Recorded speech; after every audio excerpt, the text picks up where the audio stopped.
বর্তমান সময়ে পেঁয়াজের দাম শুনলে চমকে যাবেন। আজ জানাবো আড়তে পেঁয়াজ কত করে পাইকারি বিক্রয় করা হয়। আপনারা যে পেঁয়াজগুলো দেখতেছেন এগুলো সব দেশি পেঁয়াজ।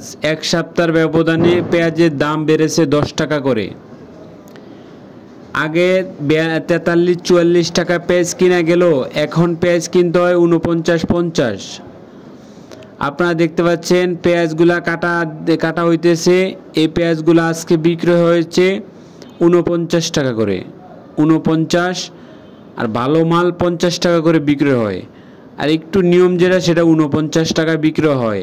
এখানে রয়েছে বাংলাদেশের বিভিন্ন জায়গার পেঁয়াজ, বিশেষ করে পাবনার পেঁয়াজ, শরীয়তপুরের পেঁয়াজ, এইসব পেঁয়াজ প্রচুর পরিমাণে রয়েছে। আপনারা দেখতে পাচ্ছেন প্রচুর পরিমাণে পেঁয়াজ, এগুলা সকালবেলা বিক্রয় হয়। প্রচুর পাইকার রয়েছে, তাদের কাছে বিক্রয় করা হয়।